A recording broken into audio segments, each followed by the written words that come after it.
안녕하세요. 오늘도 사연살롱을 찾아주셔서 감사합니다.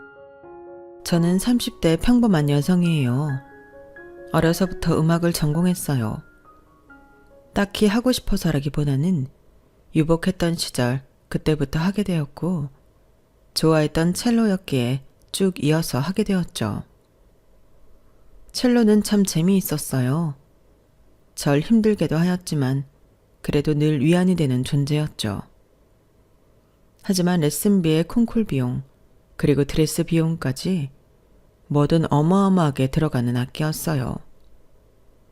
저희 집이 잘 살 때는 이런 부분이 문제가 되지 않았지만 중간에 아빠가 다치셨어요. 세연 아빠, 괜찮은 거야? 나 누군지 알아보겠어?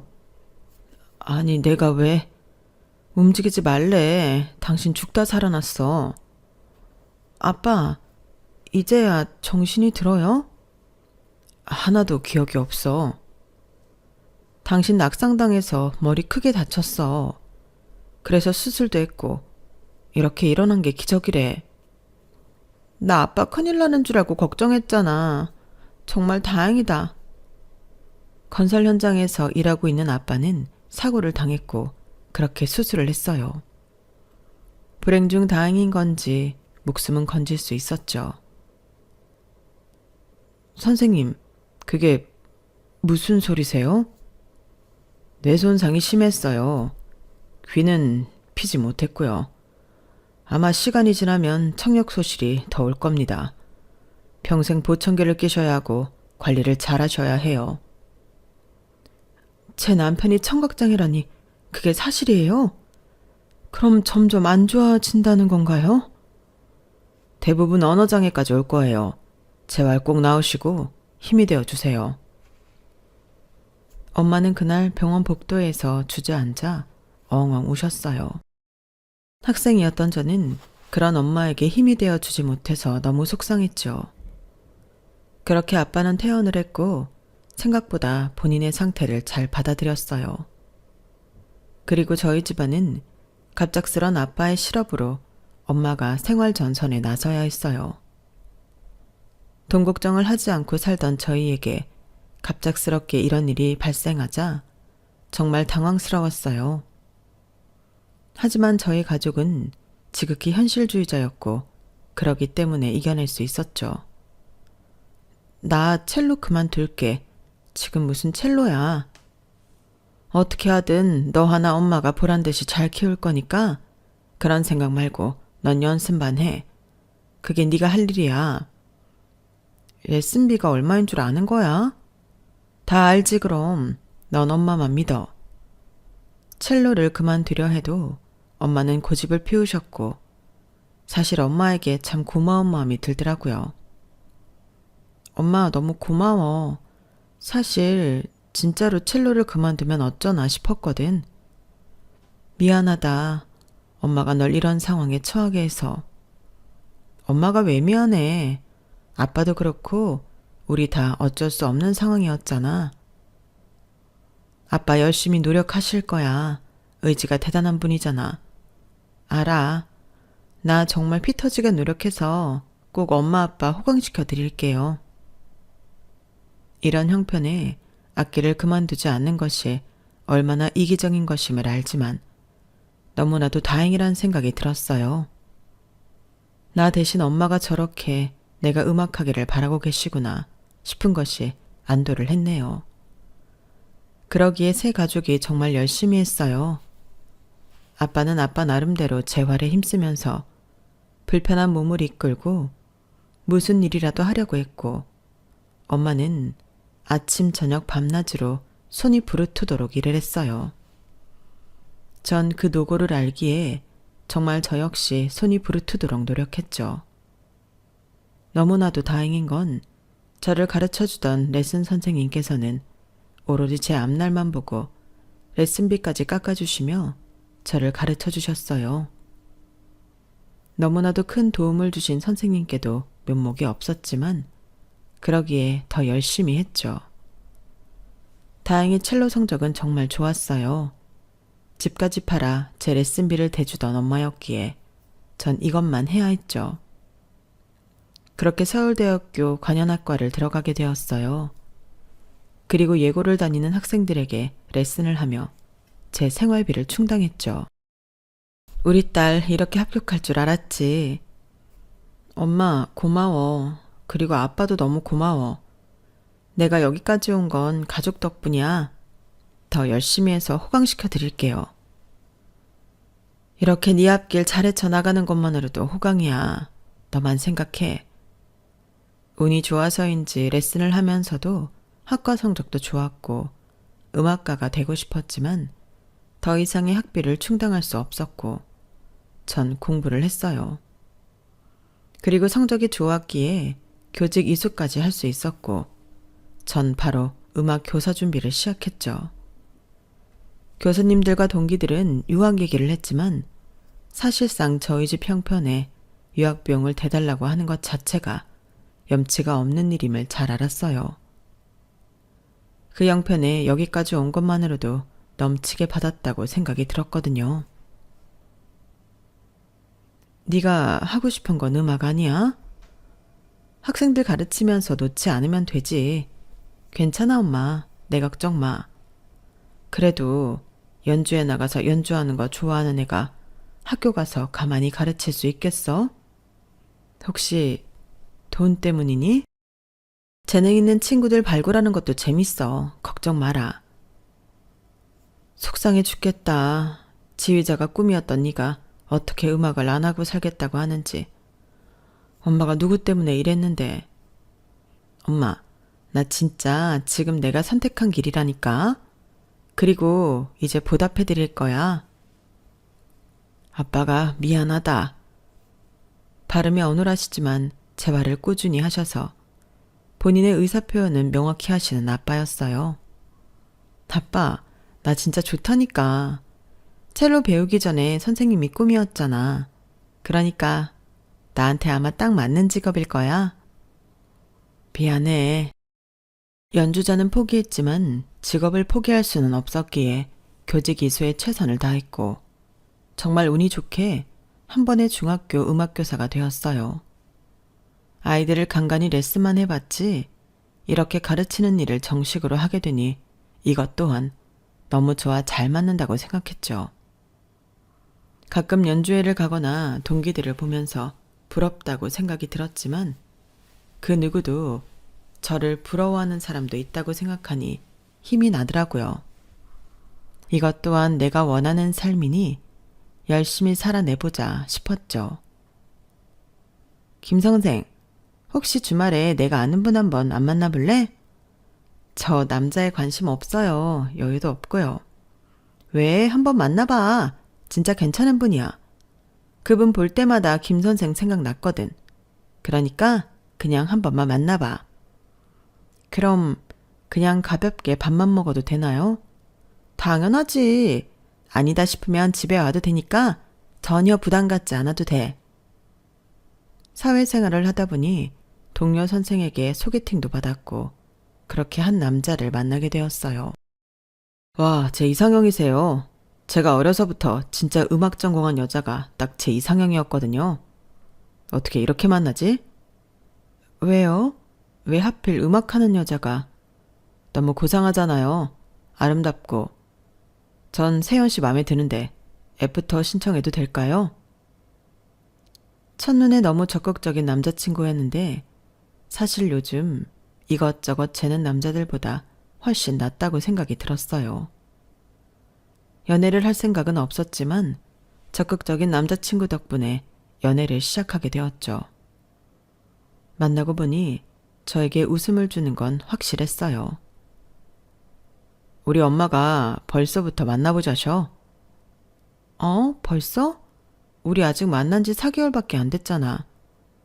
만난 날이 무슨 소용이야. 마음만 맞으면 3개월에도 결혼하는데. 그래도 아직은 조금 부담스러워. 난 딱 세연이 너 보는 순간 너다 싶었어. 내가 평생 그려온 내 연인, 그리고 내 짝말이야. 모든 게 부합하고 완벽해. 부담스럽다. 나도 당신을 안 좋아하는 건 아니지만 결혼은 다른 문제지. 아직 자리도 더 잡아야 하고 일에 집중하고 싶어. 일은 결혼해서도 마음껏 해도 돼. 학교 교사면 평생 먹고 살 걱정은 없잖아. 휴직도 빵빵 할 거고. 우리 부모님, 나 음악 전공하느라 등골이 휘게 고생하셨어. 이렇게 아무것도 못 해드리고 시집 가고 싶지 않아. 내가 해드릴게. 진짜야. 나만 믿어봐. 당신이 뭘. 우리 현실적으로 생각하자. 지금 당장 우리 둘이 좋아서 되는 문제는 아닌 것 같아.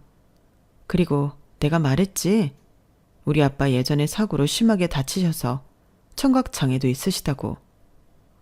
조금 더 만나보고 그때 결정하자.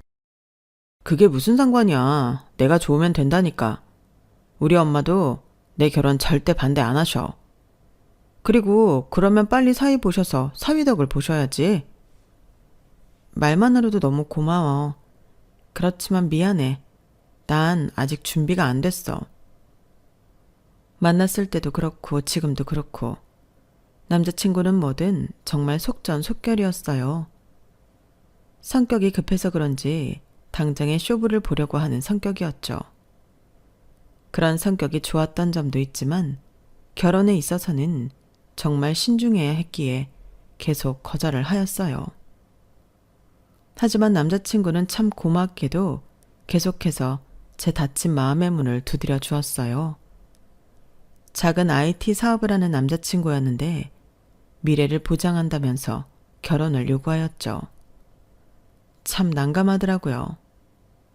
결혼할 준비가 안 됐기 때문이었어요. 결혼이 하고 싶으면 다른 여자랑 결혼해. 난 절대 못해. 지금 내 상황이 여의치 않거든. 다 상관없다니까. 그냥 당신이면 돼. 끝까지 저를 설득하는 남자친구였고 결국 전 설득을 당했어요. 이렇게까지 나를 좋아해주는 사람이 또 있을까 하는 생각이 들었고 참 고마웠거든요. 결혼을 약속하고 남자친구는 저희 부모님을 만났는데 사실 여기서 정말 결혼 결정을 잘했다 싶은 마음이 들었어요. 늘 유쾌하고 재미있는 남자친구라고만 생각했는데 이렇게 생각이 깊은 남자친구일 줄은 몰랐거든요. 남자친구는 저희 아빠의 청각장애 사실을 듣고 수화 공부를 했더라고요. 제가 생각지도 못한 부분이어서 너무 감동스러웠죠. 수화는 어디서 배운 거야? 유튜브에서 연습했지. 아버님이랑 혹시 모르게 대화할 때 필요하지 않을까 싶어서. 아빠 그래도 웬만한 건 다 말씀 잘하셔. 조금의 수화가 필요하긴 하지만.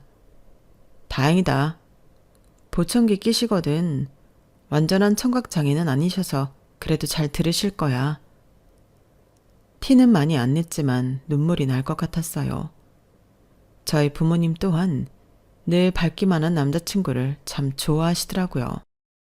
우리 세연이가 요즘 밝아졌다 했더니 너무 고마워요. 옆에서 힘이 참 많이 되어지는 것 같네. 아닙니다. 세연이 덕에 제가 더 좋은 영향을 많이 받는걸요. 세연이 너무 걱정 마세요. 제가 정말 잘할 테니까요. 그렇게 말해줘서 고마워. 분위기는 화기애애했어요. 부모님도 남자친구 정도면 정말 믿을만 하다고 하시면서 결혼을 허락해 주었죠.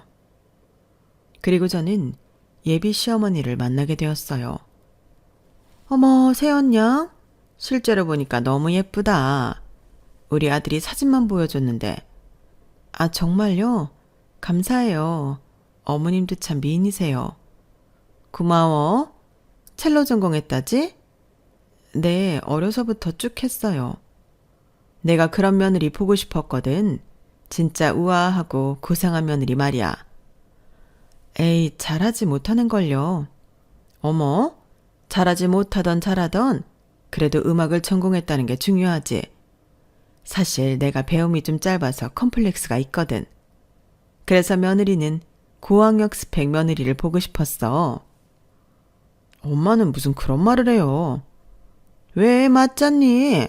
어차피 내 식구가 할 것 같으니 하는 말인데 혹시 뭐 불편해? 아니요, 괜찮아요. 전 오히려 좋은데요. 그치? 역시 우리가 잘 맞을 고부가 될 것 같다니까. 너무 마음에 들어. 일단 스펙부터가 딱 내 며느리잖아. 예비 시어머니의 성격은 남자친구와 매우 비슷했어요. 시어머니를 만나고 나니 남자친구의 불도저 같은 성격이 왜 그런 줄 잘 알겠더라고요. 예비 시어머니는 저를 참 마음에 들어 하셨고 바로 결혼 준비를 진행해 보자고 하였어요. 이렇게 앞길이 착착 풀려도 되나 싶을 정도로 모든 게 순조롭더라고요. 그리고 결혼 준비를 하면서 남자친구에게 더 자세히 남자친구의 집안 얘기를 들을 수 있었어요. 보기와는 다르게 정말 어렵게 살았던 남자친구였죠. 맨날 사업하다 말아먹는 아버지랑 어떻게든 알뜰히 살아보려 하는 엄마였어. 그런데도 없이 사는 사람들은 변하지 않게 없이 살더라고. 진짜 힘들었겠다. 어머님이랑 당신 너무 밝아서 그런 거 몰랐어. 엄마가 하도 어렵게 사니까 주변에서도 다 무시하고 그래도 엄마는 어떻게든 살아보려고 하시고 진짜 힘든 나날이었지. 근데 정말 다행히 쓸모도 없는 땅인 줄 알았던 땅이 재개발이 된 거야. 어머, 진짜? 그때부터 빚 다 갚고 엄마가 다시는 과거로 안 돌아간다고 하면서 온갖 사교 모임은 다 나가셨어. 자리가 사람을 만든다고 주변에 알찬 사람들만 있어야 한다고 말이지. 얼마나 힘이 드셨으면 이해해. 그러다 아빠가 또 사업한다고 돈을 좀 날리셔서 그날로 아빠랑 엄마는 이혼하고 뭐 다행히 그 땅이 외가 쪽 땅이어서 지금은 아빠 소식도 몰라. 양심이 있는지 나타나지도 않고 말야. 당신이 너무 힘들었겠다. 어머님도 그렇고 밝은 모습 뒤에 그랬구나. 너무 마음이 아프더라고요. 사실 제 어렸을 때 추억도 너무 어려운 시절이어서 잘 기억이 나지 않는데 남자친구의 어린 시절 이야기를 들으니 너무 마음이 아팠고 이렇게 밝게 자란 것이 오히려 고마웠어요. 시어머니 또한 저를 대놓고 좋아하시니 문제될 건 없다고 생각이 들었죠. 그리고 제가 남자친구에게 정말 예전의 아픔을 다 잊게 해주는 사람이 되어야겠다고 생각을 했어요. 그렇게 서로의 마음을 다독이며 결혼 준비를 하던 그때 시어머니는 저를 따로 보자시더라고요. 어머님, 무슨 일이세요? 제가 가도 되는데 힘들게 여기까지 오셨어요. 뭐가 힘들어? 우리 며느리 얼굴 한 벌 보는 건데. 아, 다름이 아니라 본격적으로 결혼 준비하는 건데 그래도 구색은 맞춰야 되니까 온 거야. 아, 어떤 구색을요?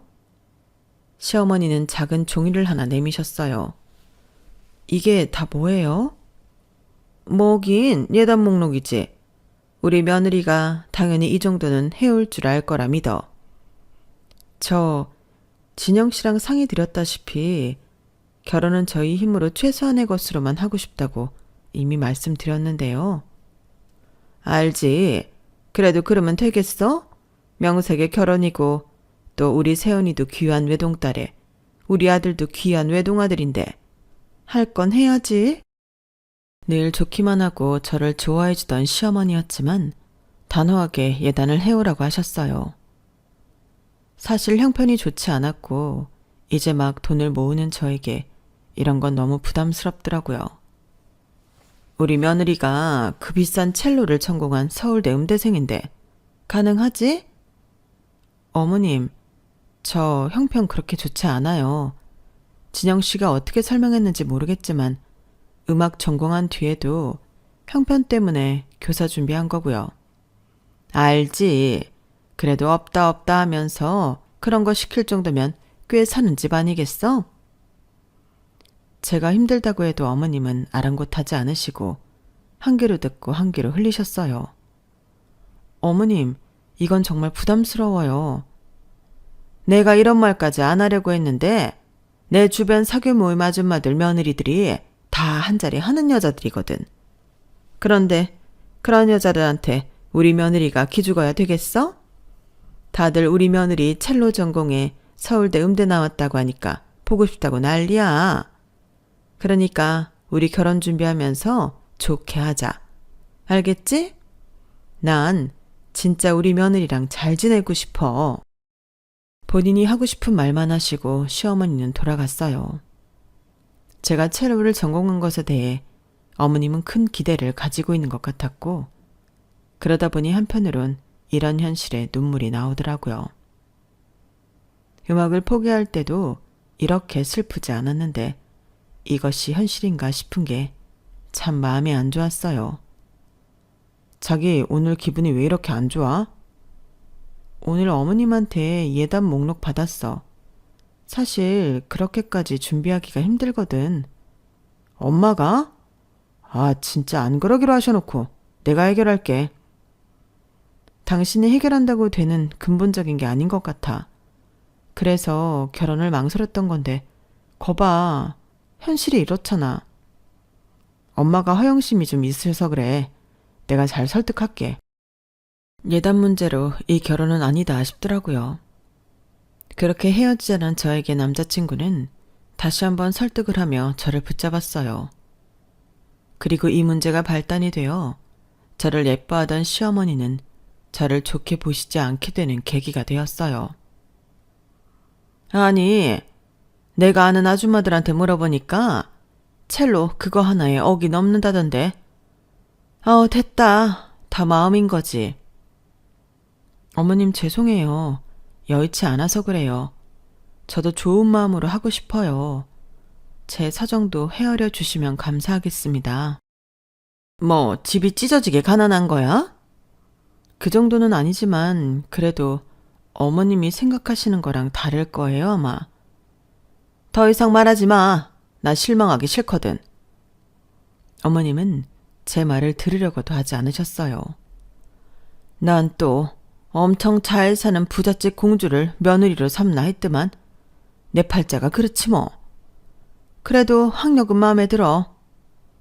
진영 씨가 뭐라고 설명했는지 모르겠지만 알고 계신 거랑 다르다면 아실 건 아셔야죠. 됐다니까. 나 충격받고 싶지 않다고. 그저 어머님에게는 제가 서울대 음대생에 비싼 첼로를 전공한 수재에 친정이 아주 잘 사는 며느리여야만 했거든요. 저희 집에 대해 들으려고 하시지 않는 모습에 저 역시 실망을 하게 되었어요. 그리고 어느 날은 시간을 비우라고 하였죠.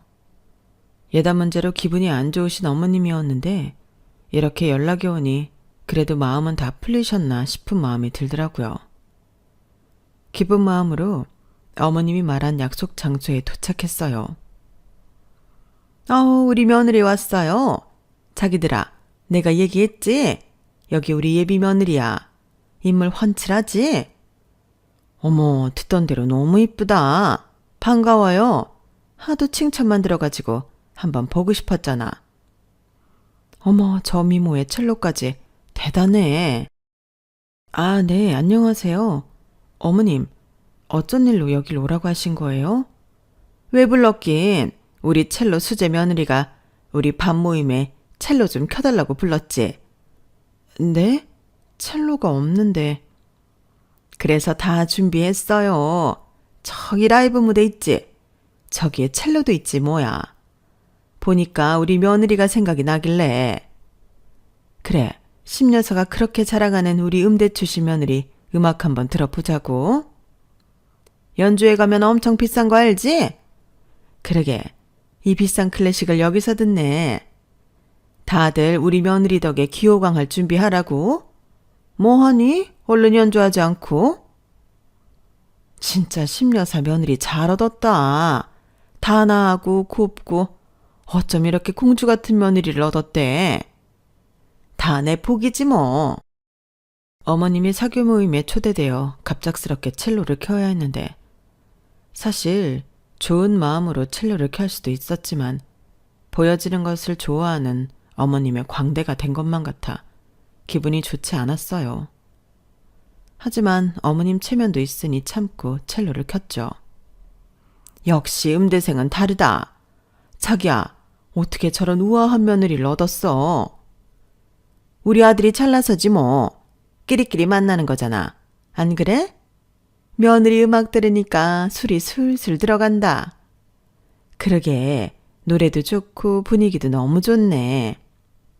내가 진짜 이렇게 고상한 며느리 얻으려고 얼마나 애썼는지 자기들은 알지?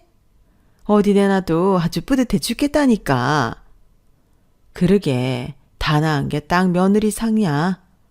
우리 아들도 장가 가야 할 텐데 자기 며느리 주변인 좀 다리 나봐. 그럴까? 하긴 우리 며느리 주변에는 다 저렇게 고상하고 공주 같은 애들밖에 없지.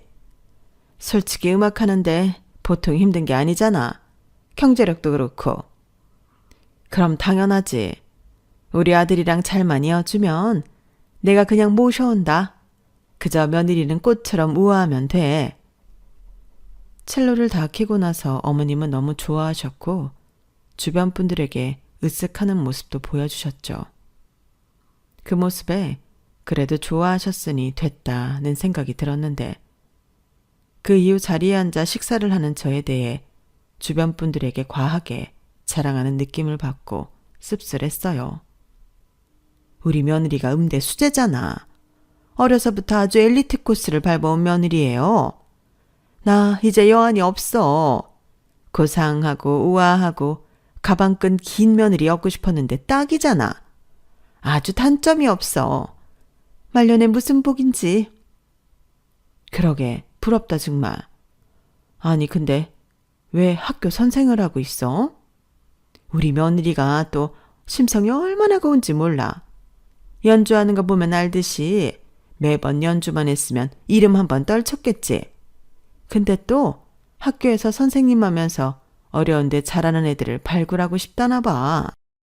어머 정말. 아 진짜 며느리 복이다. 저러기도 쉽지 않은데.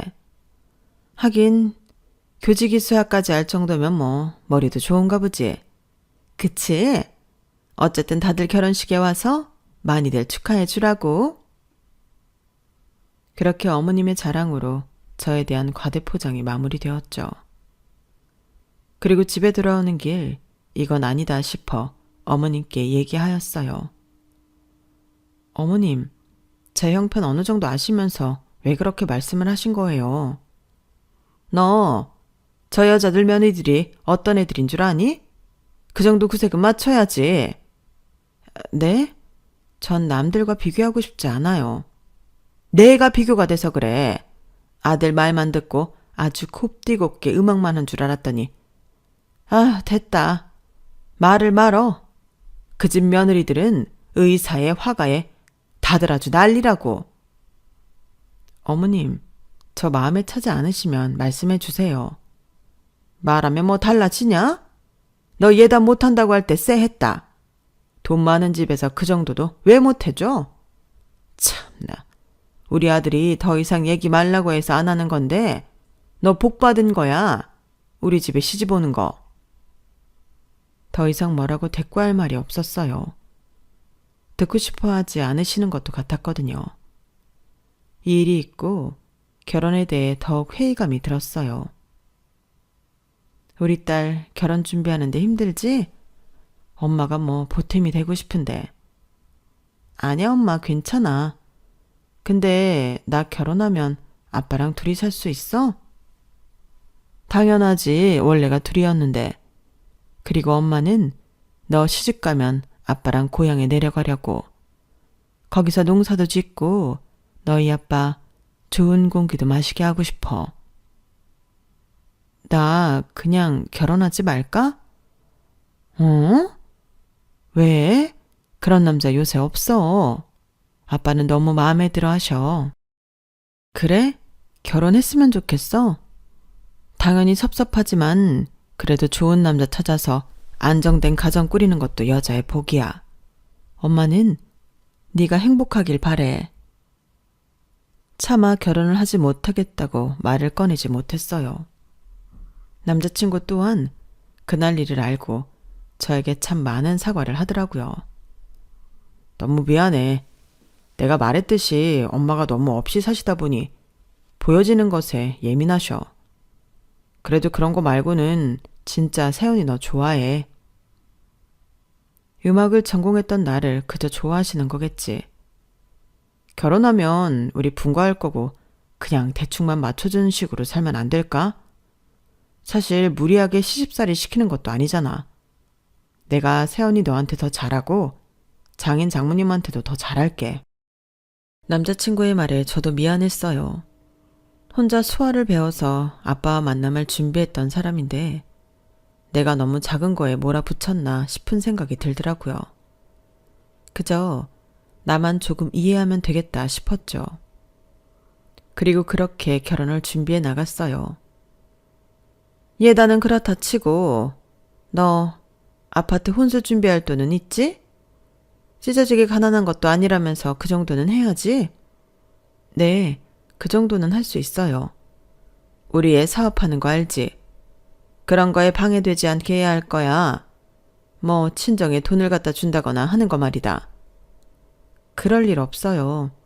엄마 아빠도 검소한 편이시거든요. 그럼 다행이고. 아, 상견례 날짜 정해야지. 너희끼리 상의해서 알려줘. 이게 맞나라는 생각이 들었지만 그래도 별 다른 일은 없을 거라 생각하며 날짜를 맞췄어요.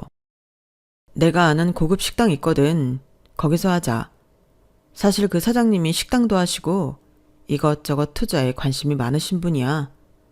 나도 눈도장 몇 번 찍었는데 이번에 여기서 상견례 하면서 제대로 찍어야지.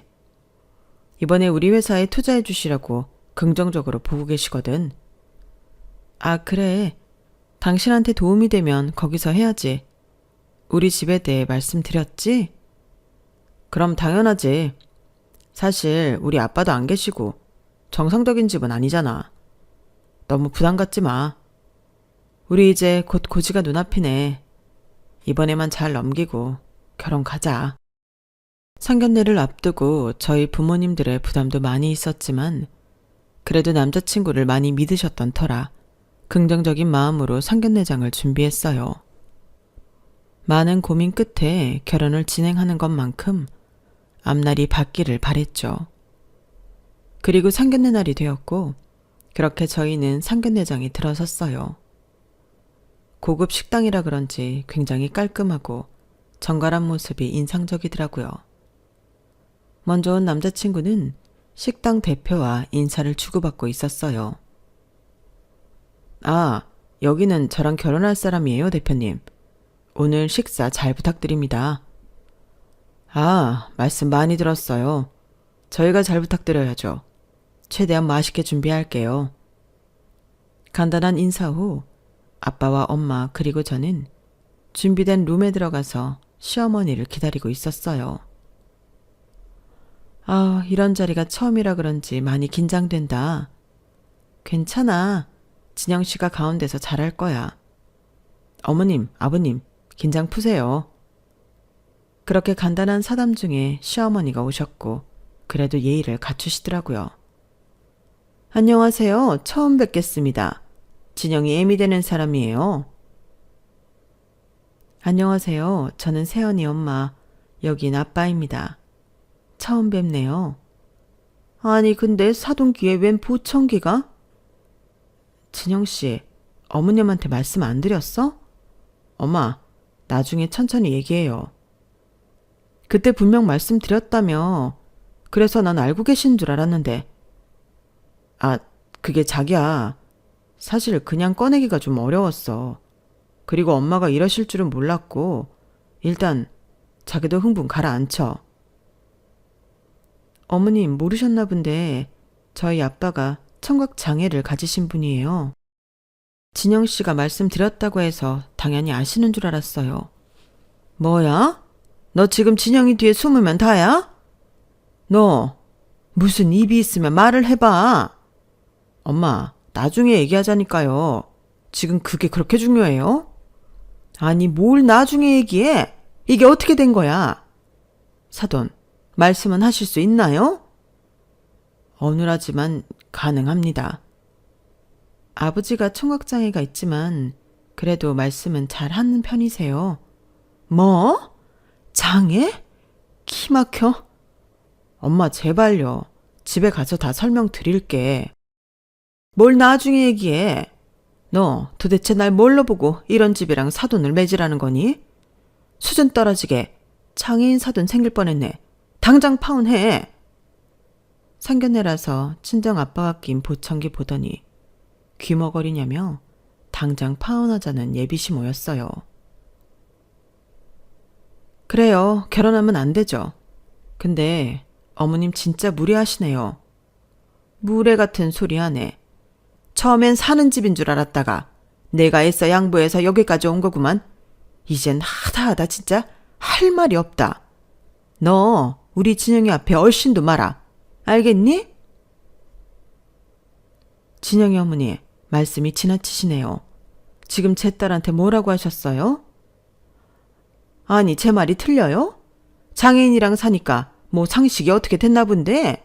끼리끼리 수준 맞는 사람 만나요. 어디 잘 나가는 우리 아들 앞길을 막으러 들어. 어머님, 아버님, 죄송합니다. 엄마, 그만. 장애가 있는 게 죄도 아니고 비장애인이신 어머님은 언제까지 그렇게 멀쩡하실 줄 알고 막말을 하세요? 저 역시 어머님처럼 허영심에 찌들어서 보여지는 것만 중시하는 분과는 상종하고 싶지 않네요. 참았던 눈물이 흘렀어요. 뭐라고 따질 새도 없이 시어머니는 계속 저희에게 삿대질을 했거든요. 그런데 그때 직원들이 아빠에게 90도로 인사하며 룸으로 들어오자 모든 사람들은 다 경직이 되었고 저 역시 이게 어떻게 된 일인가 싶었어요. 대표님이 여기 어머님 아버님 그리고 여성분 따로 룸으로 모시라고 하셨어요. 저희가 모시겠습니다. 그리고 다신 볼 일 없을 거라고 전해드리라고 하시더군요. 안녕히 돌아가세요.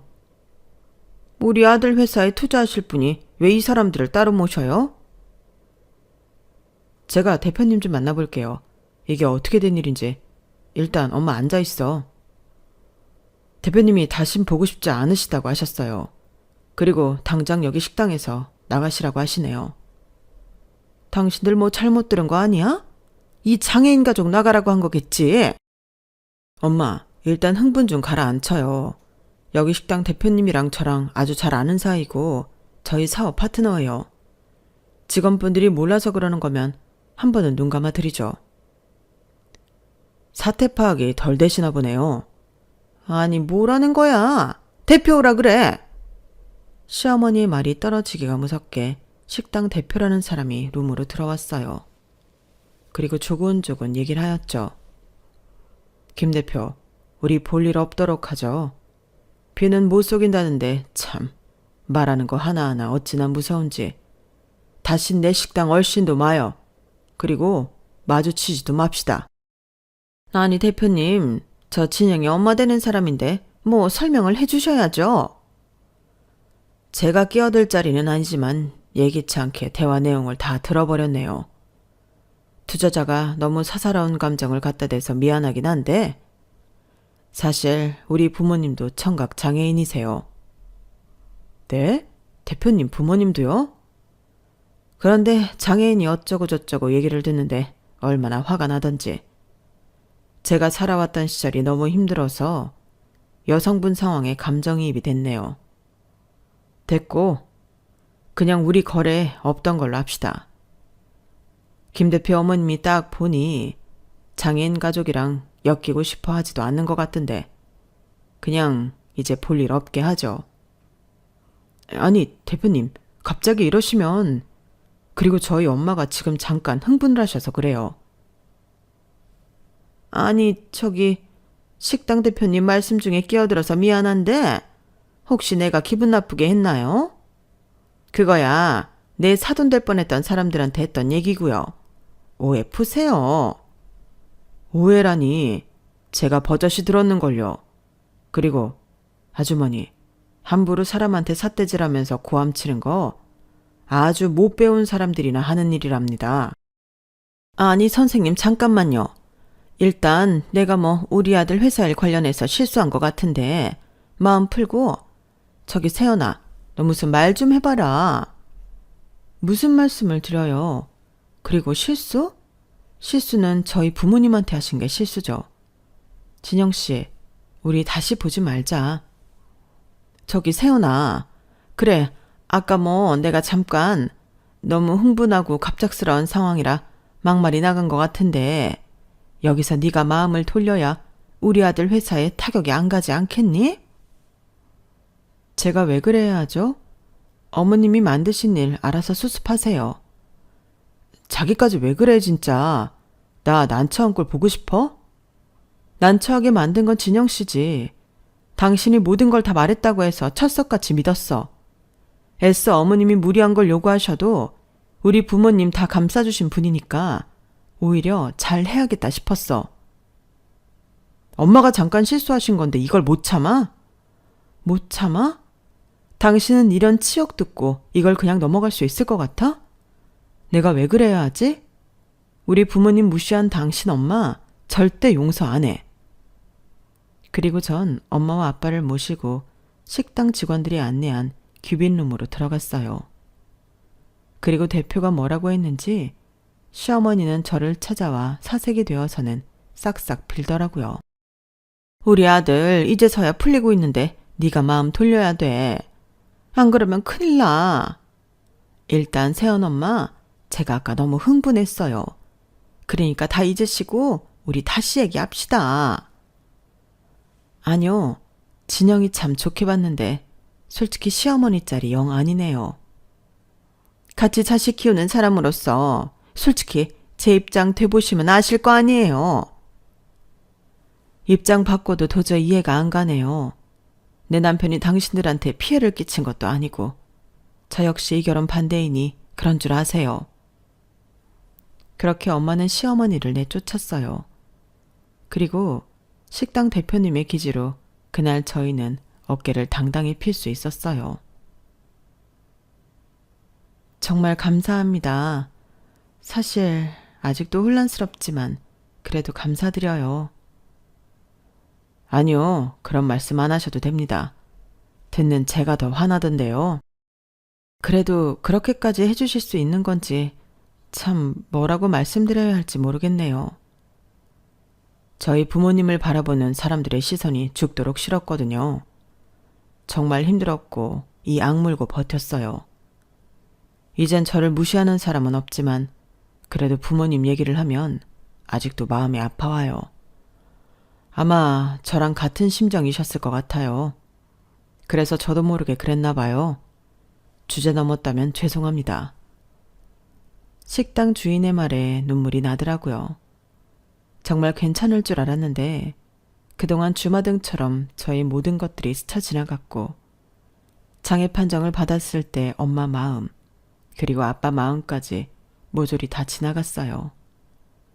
그리고 오히려 이날 덕분에 저를 더 되돌아보는 계기가 되었죠. 아빠 많이 상처받았지? 내가 미안해. 굳이 듣지 않아도 될 얘기까지 듣게 하고 말이야. 아니야, 괜찮아. 아빠가 미안하지. 너한테 해준 것도 없는데. 아빠가 왜 미안해. 이렇게 차고 넘치게 해줬는데. 그래도 어려서부터 네 엄마랑 너랑 얼마나 고생했냐. 차라리 그때 내가 그냥 저 세상 갔더라면 보험금이라도 많이 받아서 편하게 살았을 텐데. 그런 말 마세요. 내 가슴에 한 맺힐 일 있어? 이렇게 아빠가 옆에 있는 게 훨씬 좋아. 처음으로 듣는 아빠의 속마음이 더 슬펐죠. 엄마 또한 위로를 하며 오히려 가족끼리 끈끈해지는 계기가 되었어요. 무슨 일이세요? 학교까지 찾아오시고. 세연아, 내가 그날은 진짜 미안하다. 우리 아들이 그 대표 투자만 철석같이 믿고 있다가 지금 부도 직전이야. 근데 왜 저한테 사과를 하세요? 네가 마음만 돌리면 해결될 것 같아서 그래. 그 대표한테 가서 우리 사정 한 번만 봐달라고 하면 안 되겠니? 아니요. 다른 건 다 참아도 저희 부모님 가슴에 평생 기억에 남을 상처 주셨으니 저도 절대 봐드리지 않을 거예요. 너 진영이 그렇게 사랑했으면서 망하길 바란다는 거야? 사랑이 뭐길래요. 한두 살 먹은 어린애도 아니고 전 가족이 더 소중하거든요. 그럼 안녕히 돌아가세요. 세연아, 너 진짜 왜 이러니? 아, 그리고 어머님, 이 말씀은 꼭 하고 싶었는데요. 졸부들이 그렇게 유난들을 떤다고 하더라고요. 그러니까 내면을 좀 가꾸세요, 제발. 뭐야? 너 진짜 내가 가만 안 둬? 그리 있고 남자친구의 사업은 정말 순식간에 하향세를 탔다고 했어요. 내가 그래도 널 얼마나 좋아하는데 이렇게 헤어지는 건 아니잖아. 나도 진영 씨한테는 유감이야. 그렇지만 어머님 안 보고 살 수 없듯이 이 결혼 절대 못해. 그리고 이젠 내가 안 해. 엄마 안 보고 살게. 절대 못 믿지 그 말을. 살면서도 수십 번 수백 번 바뀌는 게 사람 마음인데 언제 또 슬금슬금 연락할 줄 알고. 어머님 눈에 차는 며느리로 꼭 결혼하길 바랄게. 이제 내 신세가 처량한데 누가 나한테 시집을 오겠어. 그거 안 됐네. 진짜 그렇게 말할래? 아, 솔직히 우리 엄마가 틀린 말 한 건 아니잖아. 차이 나는 결혼 맞고 너희 아버지 장애인 맞으시잖아. 맞는 말 했다고 1억이냐? 와, 이게 본심이구나. 진짜 깜빡 속을 뻔했다 정말. 근데 난 다 이해한다니까? 네 아버지 장애인이어도 내가 이해한다고. 솔직히 너도 장애인 아버지 밑에서 자랐다고 하면 누가 결혼하자고 하겠어. 못 이기는 척하고 그냥 받아줘라 좀. 그 엄마의 그 아들이지. 이런 인성을 가진 인간이었다니. 그래도 고마워. 이제라도 알게 해줘서. 오히려 이런 모습 못 봤다면 두고두고 미련 남을 뻔했어. 내 말을 삐딱하게 받아들이지 말고 그냥 좀 있는 그대로 받아들여봐. 너 그거 피해망상이라고. 그래, 피해망상 여자는 사라져 줄 테니 잘 먹고 잘 살아. 남자친구는 투자를 믿고 무리한 확장을 했다가 투자 무산으로 인한 손실이 커 사업이 나락으로 떨어지는 건 순식간이었고 그 빚을 시어머니가 가지고 있는 돈으로 다 메꿔야 했어요. 그야말로 다시금 예전의 삶으로 돌아가게 된 거죠. 엄마 때문에 이게 뭐예요? 세연이가 얼마나 좋은 사람이었는데. 내가 이럴 줄 알았냐? 넌 하필 식당 예약을 거기로 해가지고 그 대표 부모가 귀머거리일 줄 누가 알았냐고? 말조시 좀 해. 무식하게 귀머거리가 뭐야? 속상해. 이 아줌탱들은 연락도 없고 어떻게 된 거야? 사교 모임에 계속 나가야 너 좋은 원처자리 찾을 거 아니야. 집안 빵빵한 여자로 엄마가 이어줄게. 걔 잊어라. 난 세연이가 좋았다고. 걘 잊으라니까. 겉모습만 음악한다고 꼴값 떨었지. 집도 가난하고 부모도. 됐다. 말을 말자. 엄마, 그 사교 모임은 어떻게 나가시게요? 이제 돈도 많이 쓰지도 못하는데. 사람은 있는 척을 해야 하는 법이야. 생각난 김에 연락 좀 해봐야겠다. 그렇게 사교 모임 아주머니들에게 연락한 시어머니였죠. 어머, 자기들 오랜만이다, 그치? 내가 요즘 뜸했지? 아주 골치 아픈 일이 다 있어가지고 말이야. 무슨 일? 우리 아들 결혼 엎었잖아. 뭐 말해 뭐해. 생각해보니 우리 아들이랑 수준 차이도 너무 나는 것 같고 아무래도 아닌 것 같아서 파혼했어. 진짜 웃긴다. 여기 소문 쫙 났는데 몰랐어? 사돈한테 장애인이라고 막말하다 아들 투자 잘렸다며.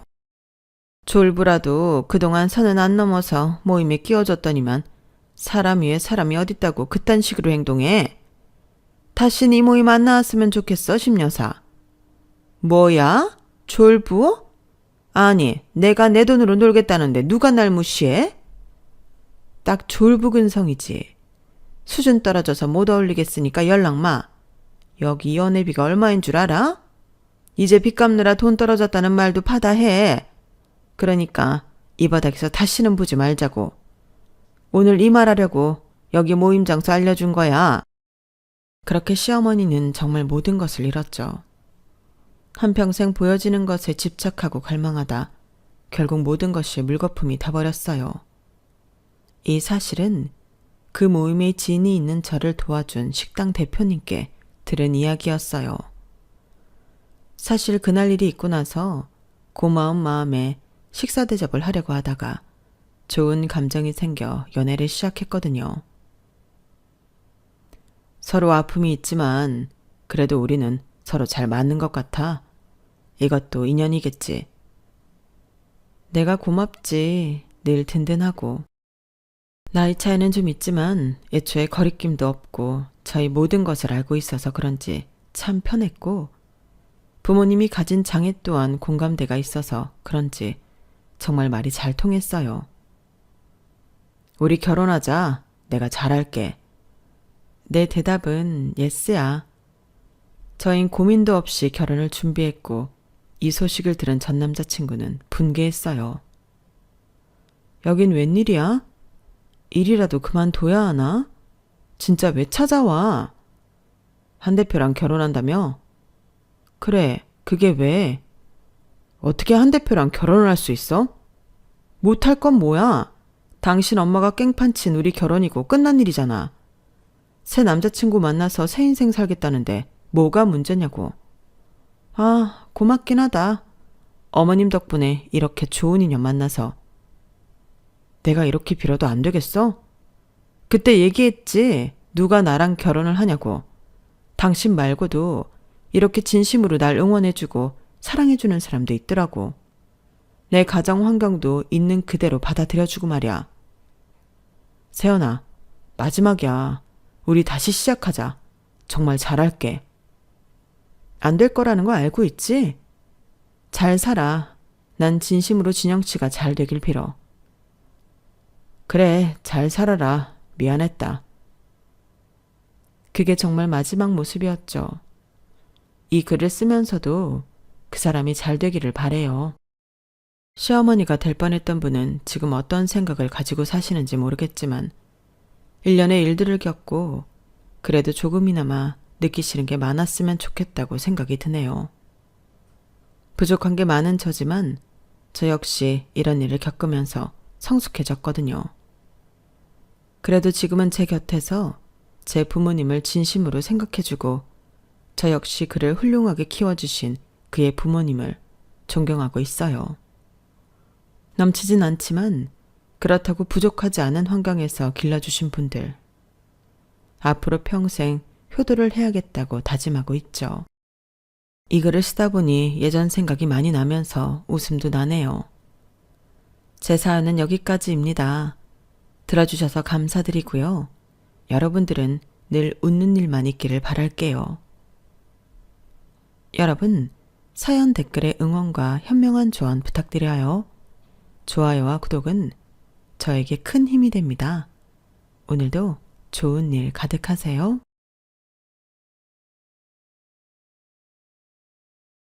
안녕하세요. 오늘도 사연 살롱을 찾아주셔서 감사합니다. 저는 올해로 결혼 6년 차가 되는 30대 후반 여성입니다. 저랑 남편은 연상 연하 부부예요.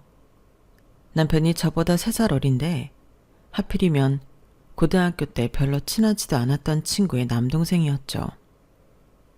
남편을 저를 참 오랫동안 짝사랑하고 쫓아다녔어요.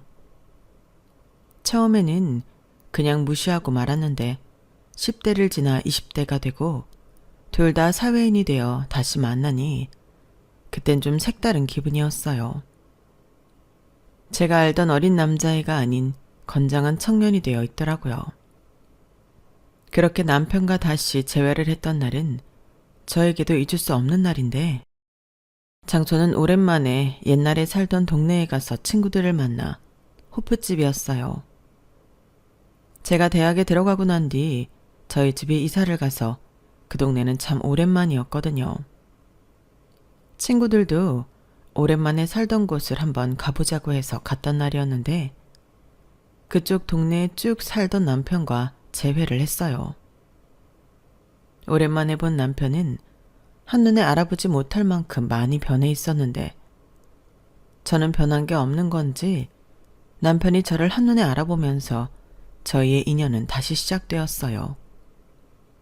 그리고 농담인지 진담인지 남편은 저를 향한 마음이 여전했기 때문에 다른 여자도 못 만나고 있었다고 능청을 떨었는데요. 옛날 같으면 질색했을 오글거리는 멘트인데 그날은 그 말이 싫지는 않았어요. 하지만 그렇다고 남편의 마음을 바로 받아줄 수는 없었는데요. 그 이유는 따로 있었죠. 남편의 누나가 저랑 별로 사이가 안 좋았기 때문이었어요. 왜 학교 다닐 때 수업 시간에 공부는 하지 않고 자기 얼굴 치장하고 남자만 좋아하는 여자애들 있잖아요. 남편의 누나가 딱 그런 애였거든요. 그리고 저는 학급 반장으로 늘 학급 활동에 비협조적인 그 아이가 눈에 가시 같은 존재였는데 하필이면 남편이 그 친구의 동생이었어요. 물론 그 친구의 동생이라 처음 알게 된 것도 있긴 했지만 이미 제가 너무 싫어하는 애의 동생이었기 때문에 별 뜻 없이 비호감이었어요. 그때 당시 남편도 살짝 껄렁껄렁해 보였거든요. 개인적으로 그런 스타일을 딱 싫어하던 저는 그 남매를 좋아할 수 없었는데 다시 재회한 남편의 모습에는 그런 스타일은 보이지 않았어요. 단정하게 입은 옷과 머리 스타일이 솔직히 제가 좋아하던 스타일이었는데 그래도 오랜만에 봐서 몇 마디 나누다 보니 사회 초년생이긴 했지만 멀쩡한 회사도 다니고 있더라고요. 그리고 다른 사심 없이 나중에 밥이라도 사주겠다고 인사치레 같은 말을 하며 명함을 줬는데 그 뒤로 정말 남편이 밥을 사달라고 연락을 해서 밥을 사주게 되었어요. 예전 드라마에 밥 잘 사주는 예쁜 누나라고 있었잖아요. 저는 뭐 예쁜 누나까지는 아니었지만 아는 동생이니까 몇 번 밥을 사주게 되었죠. 그런데 그러는 사이 제가 선입견을 갖고 봐서 그런지 남편은 꽤나 제가 생각한 것과 다르게 괜찮은 사람이었는데요. 안 된다고 아무리 생각해도 마음이 점점 남편에게로 기울더군요. 그리고 여전히 제가 좋다는 남편은 그야말로 밀당이라도 모르는 건지 무조건 저에게 직진이었는데 그 박력에 제가 지고 말았죠. 그러면서 자연스럽게 그 날라리 같았던 남편의 누나, 신우에 대해 알게 되었는데 어릴 때부터 발랑 까져 있더니 어린 나이에 속도 위반으로 사고를 쳐서 결혼을 했다고 하더군요. 게다가 신우의 시댁이 꽤나 엄한지 초반에는 시집살이 때문에 신우가 사내 만에 시끄러웠다고 했는데요. 그래도 인연은 인연인 건지 위태위태해도 결국은 애 둘 낳고 잘 살고 있다고 들었어요. 게다가 아이 둘이 연년생으로 천생연분이 따로 없다며 남편이 말했는데 덕분에 시어머니, 그러니까 신우의 친정엄마가 애 봐주느라 고생을 많이 하셨다고 하더라고요. 정말 그때 우리 엄마는 광복을 맞이한 독립군 같았어. 얼마나 좋아하던지 아주 입꼬리가 내려올 생각을 하지 않더라고. 우리 누나만 울상이었지. 친정하고 멀리 살면 이제 자기 애들 자기가 봐야 하니까. 그게 그렇게 싫은가 봐. 자기가 낳은 자기 애인데. 정말 내가 내 얼굴에 침 뱉는 거 알지만 나는 우리 누나 같은 여자 딱 싫어. 우리 누나 걸핏하면 매형한테 거짓말하고 우리 집에 애들 맡기고 나이트 간 거 알아? 자기 친구들은 시집 안 간 처녀들이니까 그 친구들이랑 놀아야 한다고 말 같지도 않은 소리를 했어. 아빠 알면 뒤집어진다고 나랑 엄마만 알고 있었는데 정말 입이 간지러워 죽는 줄 알았다니까. 나도 남잔데 내 와이프가 그런 생각하면 싫잖아. 그뿐인 줄 알아? 어느 날은 말도 하지 않고 애만 맡기고 자기 친구들이랑 2박 3일 제주도 여행 간 적도 있다. 우리 엄마 진짜 불쌍하지 않아? 정말? 걔 정말 대박이다. 학교 다닐 때도 하는 짓 보면 골 때렸는데 애 엄마가 되어도 달라지지 않는구나? 이런 말 기분 나쁠지 모르는데 니네 누나 학교 다닐 때도 진짜 유명했어. 무슨 연예인 한다고 밀가루 귀신처럼 화장을 허옇게 하고 교복 줄여서 터질 것처럼 입고 다녔는데 나중엔 진짜로 터졌다니까. 나 그거 알아. 그래서 그 교복 때문에 우리 누나 엄마한테 뒤지게 맞았잖아. 공부도 안 하는데 교복 다시 사야 하냐고. 진짜 먼지나게 맞았다. 그래? 그래서 결국엔 교복 안 사고 체육복만 입고 다녔구나? 근데 그게 전혀 나아지지 않았다는 거네. 그런 거 보면 사람은 정말 안 변하나 봐. 그런 게 그렇게 쉽게 변할 리가 없지. 그래도 뭐 집신도 짝이 있다고 결혼해서 애 낳고 잘 살잖아. 매형이 모르는 게 약이야. 그래, 그런 거 보면 진짜 신기해. 인연이라는 거 진짜 있나 봐. 그럼 있지. 그러니까 우리가 이렇게 다시 만났잖아. 나는 우리가 다시 만날 줄 알았어. 내가 기다린 보람이 있지. 근데 누나는 언제 내 마음 받아줄 거야? 뭐? 너 아직도 나 좋아해? 난 농담하는 줄 알았는데. 너 나 놀리는 거면 죽는다. 내가 왜 그런 걸로 장난을 쳐. 나 진심이야. 진심 아니었던 적 한 번도 없다니까. 남편은 이렇듯 늘 대화의 기승전 고백으로 저에게 늘 한결같은 마음을 표현했어요. 그리고 어림도 없다고 생각한 제 마음도 시간이 지나면서 흔들리기 시작했는데요. 남편의 마음을 받아주지 못했던 이유는 한 가지였죠. 제가 싫어하는 기집애의 동생이라는 것이 저에겐 넘을 수 없는 산처럼 느껴졌어요. 하지만 안 된다고 생각하면 더 끌리는 게 마음인 건지 제 마음도 점점 남편을 향해 기울었는데 나중엔 내가 결혼을 하겠다는 것도 아닌데 뭘 이런 고민을 하고 있나 싶었어요. 그래서 마음이 가는 대로 남편과 연애를 시작하게 되었고 연애를 하는 동안에는 남편이 딱히 저보다 어리다는 그런 느낌은 받지 않았어요. 오히려 그동안 했던 연애와 다르게 남편이 저에게 엄청 잘해줘서 좋았는데 그런 좋아하는 마음이 커지면 커질수록 또다시 고민이 찾아왔는데 연애의 끝이 결혼은 아니지만 제 나이가 나이인 만큼 저도 결혼에 대한 생각을 많이 하게 되었어요. 그때도 물론 남편은 무조건 저랑 결혼하겠다는 마음이었는데 결혼하면 그땐 정말로 꼴도 보기 싫은 그 기집애를 가족으로 봐야 하니 그건 정말 싫더라고요. 하지만 남편과 헤어지는 건 더 싫었기 때문에 저는 늘 행복하면서도 고민이 많았는데요. 타이밍도 딱 좋게 저희 집에서 결혼하라고 저를 달달 볶기 시작했죠. 그때가 제 나이 갓 30이었어요. 저는 저희 집에 장녀로 7살 나이 차이가 나는 남동생이 있었는데 부모님은 그동안 뿌린 경조사비가 많다며 저에게 만나는 사람이 있으면 하루라도 빨리 시집을 가라고 성화를 부리셨어요. 심지어 제가 만나는 남자가 연하에 제 여자 동창생의 동생이라는 걸 알았을 때는 어린 남자랑 살면 더 좋지 않냐고 시누이가 동창생인 게 뭐가 대수냐고 이미 남편을 당신 사위로 생각했어요. 그리고 남편이 처음 저희 집에 인사를 왔을 때는 저한테 잘하는 모습을 보고 결혼이 거의 확정된 것처럼 신서방이라고 불렀는데 제 얼굴이 화끈거려 죽는 줄 알았어요. 하지만 연애를 하면서 제 나이 30이 넘었는데 그때는 더 늦기 전에 결혼을 해야 하지 않을까 고민도 하게 됐는데요. 그런 이유로 저는 남편과 결혼을 결심하게 되었어요.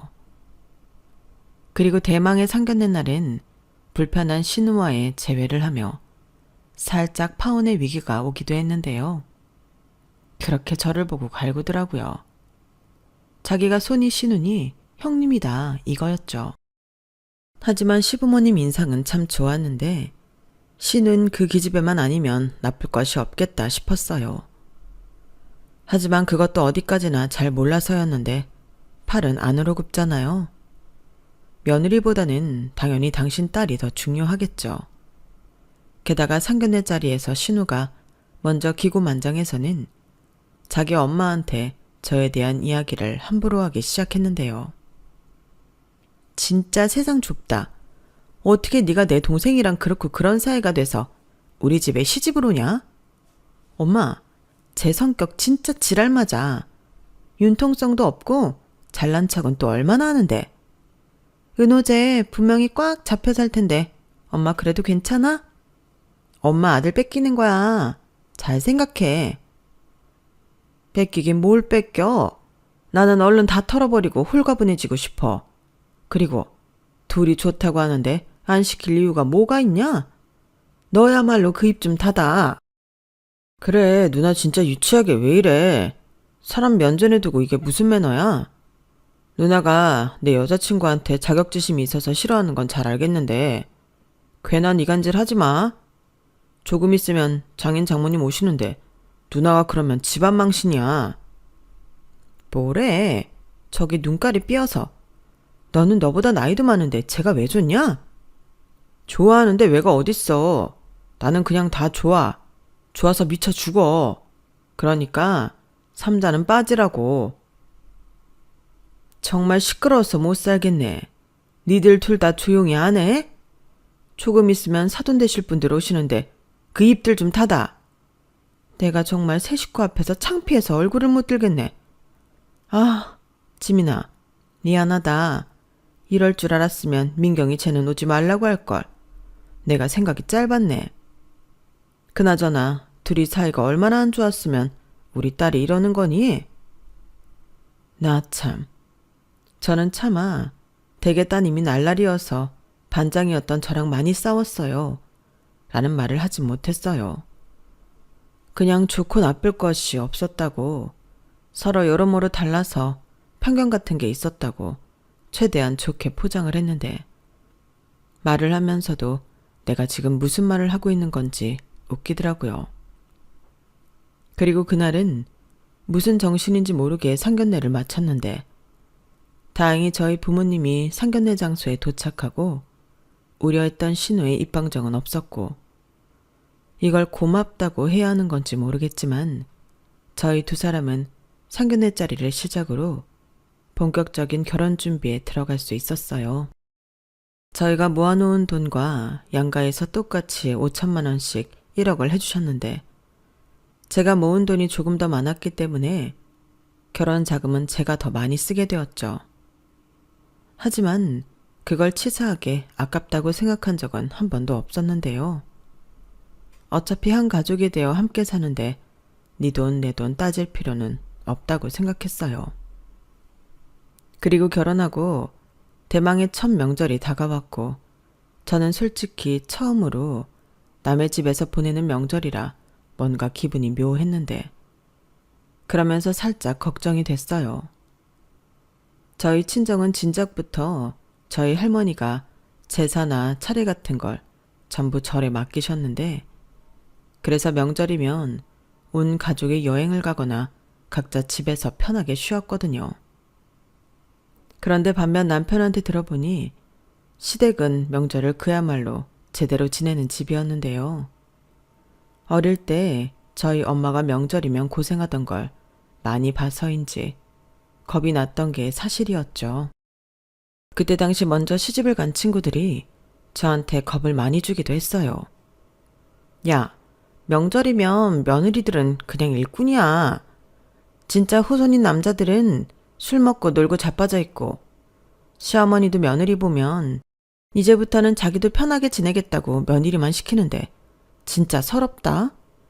나는 첫 명절에 엄마 보고 싶어서 울었잖아. 라는 식의 말을 정말 많이 들었는데 평소 시부모님이 그렇게 몰삭식한 사람들이 아니라고 생각했던 저는 반신반의했어요. 하지만 명절이 끝나면 이혼율이 치솟는다는 말을 들었을 때는 저도 이만저만 걱정이 아니었는데요. 그야말로 겁을 제대로 집어먹었죠. 저는 할 줄 아는 것도 없었으니까요. 그저 시키면 시키는 대로 할 생각이었는데 잔뜩 긴장하고 있는 저에게 남편이 그랬어요. 뭘 그렇게 한숨을 쉬어. 우리 집 명절 그렇게 거창하게 안 해. 그냥 간단하게 남들 하는 것만큼만 하지. 전 부치고 음식 몇 가지 해서 차례 지내고 식구들끼리 먹고 땡이야. 걱정할 필요가 없다니까. 라고 하는데 남편이 하도 자기 말을 믿으라고 하니 믿고 싶었죠. 하지만 시어머니의 전화에 저는 남편의 말을 마냥 믿을 수는 없었는데요. 찌민아, 나다. 다음 주에 명절이잖아. 며느리는 원래 명절 연휴 하루 전에 오는 거다. 차례진을 음식해야지. 라고 하셨는데 뭘 얼마나 하시길래 명절도 되기 전에 오라고 하실까 걱정이 됐어요. 그리고 남편한테도 정말 간단히 하는 거 맞냐고 한 소리 했는데요. 남편은 조금 당황한 듯 하더니 여차하면 자기가 도와주겠다고 큰 소리를 뻥뻥 쳤죠. 그런데 막상 명절 하루 전날 시댁에 가니 어마어마한 양의 음식 재료가 저를 기다리고 있었는데 그때는 남편도 많이 놀란 눈치였어요. 제 눈치를 살살 보며 엄마, 뭐가 이렇게 많아? 우리 원래 이렇게 안 하잖아. 라고 했는데요. 시어머님이 남편 말에 정색하며 그러셨어요. 무슨 소리야? 우리 원래 이렇게 했어. 그동안 엄마가 혼자 다 하느라 얼마나 힘들었는데. 네가 몰라서 하는 소리야. 괜히 안 하던 참견하지 말고 거실에서 네 아빠랑 TV나 봐. 냉장고에 술 있으니까 갖다가 마시고. 지민아, 저기 앞치마 있으니까 그거 입어라. 저는 시어머니의 말을 듣고 한 가지 생각밖에는 들지 않았어요. 속았다. 난 오늘 죽었다. 이런 생각뿐이었는데 앞치마를 입으니 그때부터는 시어머님이 정신없이 이거 해라 저거 해라 지시가 떨어졌어요. 그리고 시어머니가 하시는 행동을 보니 남편 말처럼 평소에는 간단히 하다 며느리 봤다고 이것저것 욕심을 낸 티가 났는데요. 어차피 일은 벌어졌고 결혼하고 첫 명절이니 괜히 밉보일 필요가 없어. 저는 이 고비를 잘 넘겨보자 긍정적으로 생각했어요. 시어머니도 이렇게 몇 번 하다 보면 당신도 힘들어서 줄이실 거라고 생각했거든요. 그리고 저는 정말 음식을 할 줄 아는 게 없어서 혼자 단독으로 뭘 할 수도 없었는데요. 에휴, 시어머님이 한숨을 쉬시더니 저한테는 주방 한쪽에서 전을 부치라고 하셨어요. 그나마 저는 뒤집기만 하면 되니까 상대적으로 쉽다고 생각했는데 익었는지 덜 익었는지 분간도 가지 않고 기름도 튀고 종류와 양도 많으니 허리랑 다리도 아프고 너무 힘들더군요. 제가 무슨 전집에 취직한 것도 아닌데 전기팬에 붙여야 할 전이 끝도 없이 밀려왔어요. 시어머니가 어찌나 손이 빠른지 제 앞에서는 어느덧 자기 순서를 기다리는 식재료가 한가득이었는데 절로 한숨이 나왔었죠. 그러자 시어머님이 조상님한테 올릴 음식 하면서 한숨 쉬는 거 아니다. 괜히 부정 탄다. 라며 눈치까지 주셨는데 이게 말로만 듣던 며느리가 감당할 명절이구나 싶었어요. 하지만 세상 모든 며느리들이 명절을 이렇게 보내는 건 아니었는데 그 중에 한 명이 바로 저희 신우였죠. 제가 한참 전을 부치느라 정신이 없을 때 신우가 김치통 같은 걸 들고 나타났는데 글쎄 자기는 친정에서 명절 음식을 싸가겠다고 하더라고요. 그러면서 저한테 야 김지민 아니지 울케 결혼하고 첫 명절 소감이 어때? 음식은 좀 해봤나? 명절 음식은 안 해봤지? 이참에 전 좀 잘 붙여봐. 대신 예쁘게 잘 붙여야 해. 나 그거 가지고 우리 시댁 갈 거거든. 라고 했는데 성격 같아서는 들고 있던 뒤집개를 확 던져버리고 싶었어요. 하지만 저보다 남편이 먼저 나서서 자기 누나한테 한 소리 했는데 제가 하고 싶은 말을 그대로 해줘서 다행이라면 다행이었죠. 누나 너는 양심도 없다. 같이 하고 누나가 한 걸 가져가야지. 어떻게 우리 와이프가 만든 걸 가져간대? 야, 나도 할 일 있어. 엄마 도와서 나물도 무치고 튀김도 할 거거든? 저는 이미 올케가 하고 있으니까 그렇지.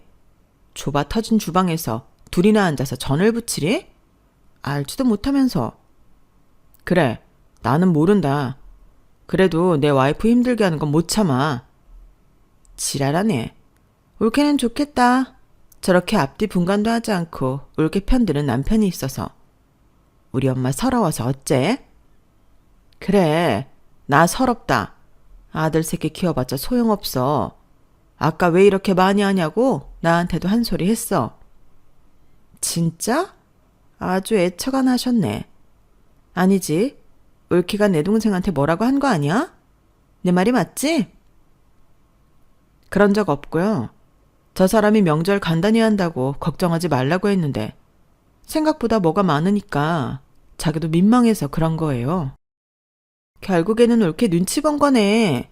평소에 얼마나 내 동생을 잡고 살면 그래? 저는 신우의 말에 저도 모르게 두 손에 힘이 꽉 들어갔어요. 그리고 신우 앞에서 기름이 흥건한 전 하나를 신경질적으로 뒤집었는데요. 그 탓에 기름이 신우한테 튀었죠. 그러자 뜨겁다고 난리를 치며 오도방정을 떠는데 솔직히 너무 고소했어요. 하지만 시어머니는 자기 딸이 걱정됐는지 저에게 너도 참 조심 좀 하지.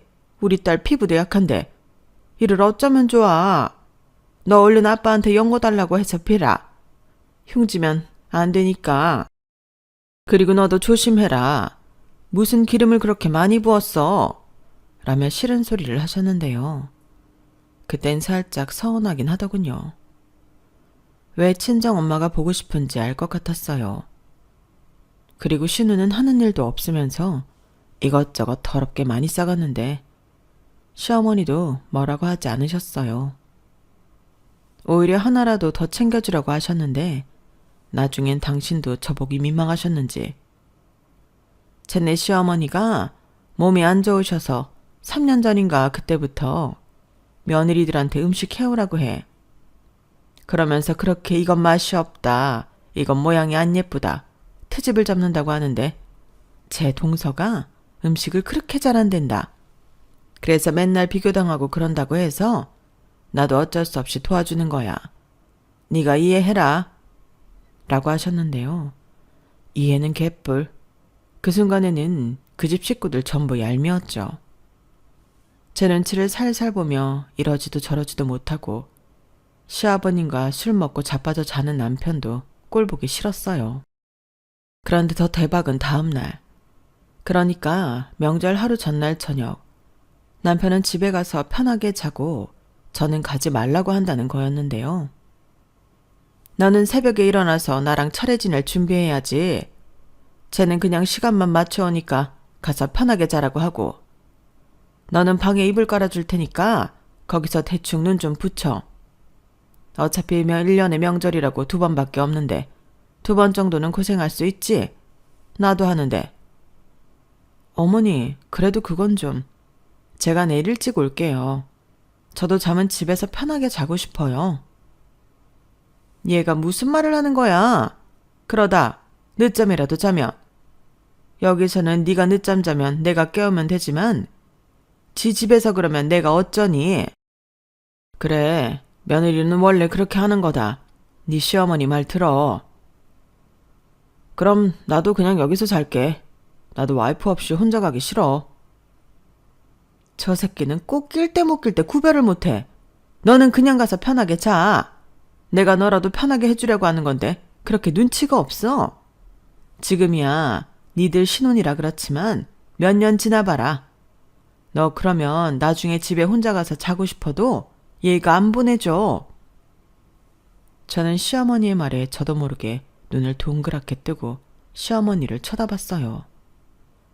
그러자 제 시선을 느꼈는지 시어머니는 헛기침을 하고는 마치 당신은 아무 말도 안 했다는 듯 딴청을 부리셨는데 이미 저는 시어머니의 검은 속을 다 알아버렸고 첫 명절이지만 정남이가 뚝 떨어졌는데요. 아, 이래서 명절이 지나면 그렇게 부부들이 이혼을 하겠다고 하는 거구나. 절실하게 느꼈어요. 막말로 우리 조상님도 아닌데 이렇게 명절 음식을 하는 게 맞나? 불만만 가득했죠. 그래서 저는 무조건 일찍 오겠다고 집에 가겠다고 고집을 부렸는데요. 몇 시간이든 잠은 편하게 자고 싶었어요. 그러자 시어머니도 저랑 계속 실랑이를 할 수 없으니 알아서 하라고 언짢은 기색을 보이셨는데요. 어차피 저를 배려하는 사람은 하나도 없는데 그런 눈치까지 보고 싶지 않아 신경을 쓰지 않았어요. 그리고 하루를 48시간처럼 보내고 집에 왔을 때는 폭발하기 일보 직전이었는데 신우한테 전화까지 와서 더 최악이었어요. 아무래도 시어머니와 통화를 한 모양이더라고요.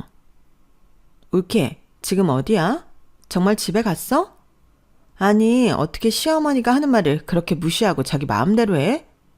내가 정말 그래도 말 안 하고 꾹 참았는데 음식도 엉망이고 내가 오늘 우리 시어머니한테 얼마나 혼났는지 알아? 동서가 쪼개면서 웃는데 자존심 상해서 죽는 줄 알았어. 저는 지금 생각해도 어이가 없었어요. 그래서 뭐라고 쏘아 붙여줄까 하다 괜히 빌미를 만들어주고 싶지 않아서 말없이 전화를 끊어버렸는데요. 그리고 핸드폰이 꺼진 것처럼 핸드폰 전원도 아예 꺼버렸죠. 남편 핸드폰 알람이 있으니 제 핸드폰이 꺼져 있어도 아무 문제 없다고 생각했어요. 그런데 전날 너무 피곤했던 탓인지 저는 푹 잠이 들고 말았고 남편이 핸드폰 알람 소리가 나자마자 잠결에 꺼버리는 바람에 명절 당일 시댁을 늦게 가게 되었어요. 큰 소리 뻥뻥 치고 저 잘났다고 집에 와서 잤는데 죄송하고 창피해서 몸둘 바를 몰랐죠. 제가 시댁에 도착한 시간이 10시쯤이었거든요. 그러니 차례는 이미 다 지낸 뒤였고 당연히 시어머니는 심기가 불편한 듯 저를 아주 투명인간 취급을 하셨는데 제 잘못이 맞으니 저도 눈치를 얼마나 봤는지 몰라요. 남편도 시아버님에게 된통 혼이 났는데 가시방석도 그런 가시방석이 없더라고요. 하지만 그날은 명백한 저의 잘못이니 최대한 반성하는 태도로 알아서 일거리를 찾아 눈치껏 하며 시간을 보냈는데요. 그렇게 첫 명절을 보내고 나니 명절은 저에게 트라우마가 되었어요. 왜 결혼한 여자들이 명절 전에 명절 증후군을 겪는지 그 이유를 알겠더라고요. 보기 싫은 신우도 그렇고 산더미 같은 일거리에 부당한 대우, 거기에 더불어 시어머니 눈치까지 살펴야 하니 세상의 명절은 그냥 법으로 사라졌으면 좋겠다고 생각했어요. 왜 쓸데없이 1년에 2번씩이나 있어서 사람을 못 살게 구는 건지 어디 민원이라도 넣고 싶은 심정인데요. 날은 흘러 결국 2번째 맞이하는 명절이 되었어요. 시어머니는 지난번 일이 있기도 해서 단단히 벼르고 계신 듯 했는데 정말 어디라도 크게 다쳤으면 좋겠다고 생각했어요. 아니면 임신이라도 하면 좋겠다고 생각했는데 그만큼 싫었어요. 그리고 제가 그러면 그럴수록 남편은 어쩐지 좀 서운해하는 눈치였는데 그게 사실이라 아닌 척도 못하겠더라고요. 이런 게 현실 결혼 생활이라는 걸 그때 실감했는데 여지없이 시어머니가 명절 연휴 하루 전날 저더러 음식을 하러 오라고 하시더군요. 지난번에야 한번 해봤으니 이번에는 더 잘해야 한다며 부담도 잊지 않고 주셨는데 진심 무서웠어요. 하지만 저라고 뭐 별 수 있나요? 여지없이 명절은 다가왔고 시어머니가 오라는 날에 도살장에 끌려가는 소처럼 갈 수밖에 없었는데요. 그날은 신우까지 와서 모녀가 쌍으로 저를 기다리고 있었어요. 옳게 왔어? 이번에는 전 태우지 말고 잘 붙여야 해. 라고 얄미운 소리까지 하는데 자기는 예쁘게 네일아트까지 받고 왔더라고요. 절대 일할 생각은 1도 없어 보였어요. 그러면서 이번에도 자기가 시댁에 가져갈 음식을 저에게 하라고 했는데 지는 제가 전을 잘 붙이는지 관리 감독을 하겠다고 입방정을 떨더라고요. 그리고 옆에서 시어머니는 아무 말도 없이 그저 웃고만 계셨는데 정말 이건 아니다 싶었어요. 제가 왜 신우 시댁에 가져갈 음식까지 하냐고요. 그래서 잠깐 뭐 좀 사올 게 있어 나갔다 오겠다고 시어머니에게 양해를 구했는데 신우가 대번에 음식하기 싫어서 도망가는 거냐고 깔깔거리며 농담이라고 웃었는데요. 저도 빙그레 따라 웃었어요. 도망가는 건 아니지만 결코 너 좋으라고 개고생은 하지 않겠다는 그런 뜻의 미소였는데 아무튼 그 길로 저는 시댁을 나와 무작정 택시를 불러 잡아탔어요. 남편한테도 말을 하지 않고 나와 택시를 타니 남편에게 전화가 오고 난리였는데 저는 무시하고 목적지를 향해 달려갔죠. 그리고 제가 도착한 곳은 시댁과 가장 가깝다는 재래시장이었는데요. 무슨 보물찾기라도 하듯 저는 전집을 찾아 헤맸어요. 그리고 이윽고 줄이 긴 전집을 발견했는데 저는 그날 그 전집의 제일 큰 손이 되기로 했죠. 아주 골고루 쓸어 담다시피 전을 샀는데요. 벌써부터 신우와 시어머니가 놀라 자빠질 모습을 상상하니 신이 나더군요. 그리고 한참을 기다려 전을 받아든 저는 시댁으로 돌아왔는데 그때까지 이 두 모녀는 수다 삼매경에 빠져서 음식 준비를 전혀 하지 않았어요. 딱 보니 저만 기다리고 앉아 있었는데 저는 기세등등하게 그녀들 앞에 사온 전을 개봉해 보였죠. 그러자 예상한 대로 시어머니와 신우가 놀라서 입이 떡 벌어졌는데 시어머니가 먼저 이게 다 뭐냐고 물으셨어요. 딱 봐도 전인데 뭐냐고 물으니 전이라고 대답할 수밖에 없었죠. 헐, 대박. 올케 너 전 부치기 싫어서 지금 이 많은 걸 사온 거야? 네, 시댁에 들고 갈 전 필요하다면서요. 돈은 안 받을 테니까 알아서 골라 주워 담고 가요. 너 지금 나랑 장난하냐? 그러는 걸로 보이냐? 난 지금 매우 진심이야. 엄마! 아니, 찌민아. 아무리 전을 부치기 싫어도 그렇지 이런 걸 사오면 어떡하니? 왜요? 제가 하는 것보다 훨씬 모양도 예쁘고 맛도 좋아요. 줄이 얼마나 길었는데요. 엄마, 제 꼬라지 나서 지금 우리한테 시위하는 거야. 뭐라고 해야 해. 무슨 일이야? 왜 이렇게 주방이 시끄러워? 아빠, 이것 좀 봐. 며느리가 전 부치기 싫다고 이걸 다 사왔어. 세상에, 어떻게 이런 생각을 다 하지? 자기야, 이게 다 뭐야? 이걸 사러 아까 나간 거였어? 지난번에 한번 해보니까 영 못 해먹겠더라고. 누군 놀고 자빠졌는데 왜 나만 이런 개고생을 하나 싶어서. 그때 봤잖아. 해줘도 지랄인 거. 이럴 바에는 그냥 전문가가 만든 걸 사는 게 훨씬 이득이겠다 싶어서 사왔는데 왜 다들 이러시지? 너 정말 제정신인 거야? 아무리 지난번 명절에 골이 났어도 그렇지. 엄마, 그러니까 내 말이 맞잖아. 쟤 완전 또라이야. 아빠도 가만히 있지 말고 뭐라고 혼 좀 내. 나 참, 살다 이런 경우는 또 처음이네. 세아가, 아무리 세상이 변했어도 이건 아니지. 이게 무슨 못 배운 행동이니? 차례 음식은 자고로 예의와 정성을 다해서 준비하는 거야. 근데 이런 누가 만든지도 모르는 전을 사오면 어떡하니? 이거 다 치우고 더 늦기 전에 새로 해라. 아버님. 어른이 말하는데 말대꾸 하는 거 아니야. 너는 네 집에서 그렇게 하라고 배웠냐? 잔말 말고 부지런히 해. 당신도 거기 가만히 있지 말고 얼른 서둘러. 며느리 봤다고 아주 당신까지 나사가 풀렸어. 왜 나한테 그래? 사고는 며느리가 쳤는데. 잘한다. 집구석 아주 잘 돌아가네. 이래서 집안에 며느리가 잘 들어와야 하는데. 올케 너 때문에 이게 다 뭐냐? 빨리 잘못했다고 해. 아까는 잘만 떠들더니 내 꿀 먹은 벙어리가 됐어. 야, 김지민. 저는 신우의 깐족거림에 더는 참을 수 없었어요. 이 집구석엔 제 편이라고는 하나도 없는 것 같았는데 그도 그럴 게 남편도 선뜻 따라 나서지 못하니 더 짜증났어요. 그리고 점점 저를 향한 험악해진 분위기 속에 결국 나를 지킬 수 있는 건 나 자신밖에 없다는 생각을 하게 되었는데요. 이왕 이렇게 된 거 그날 날 잡았다 생각하고 저는 오늘 할 말 다 하기로 마음먹었죠. 여기서도 안 좋아져 봤자 이혼밖에 더 있나. 그런 생각을 하니 무서울 것도 없었고요. 그래서 기대에 찬 얼굴로 저를 쳐다보고 있는 신우를 무시하고 시아버님에게 다이렉트로 제 할 말을 하기 시작했는데, 지금 생각해도 술 한 모금 마시지 않고 그런 말들을 쏟아냈다는 것에 놀랄 뿐입니다. 아버님, 저 할 말 있어요.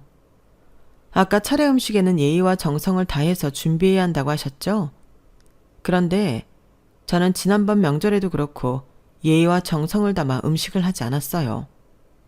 그건 누가 하는 거예요? 막말로 제 조상도 아니고 심지어 신은의 시가 쪽 조상은 더 모르는 생판 남인데 제가 왜 그 조상들을 위해 없는 예의와 정성을 담아야 하는지 모르겠어요. 저도 남이고 이 전을 만들어 파는 사람도 남인데 결국엔 다 같은 거 아닌가요? 자기야, 왜 그래? 그만해. 너야말로 가만히 있어. 이혼당하고 싶지 않으면. 왜 나만 당해야 해? 내가 뭘 그렇게 잘못을 했는데?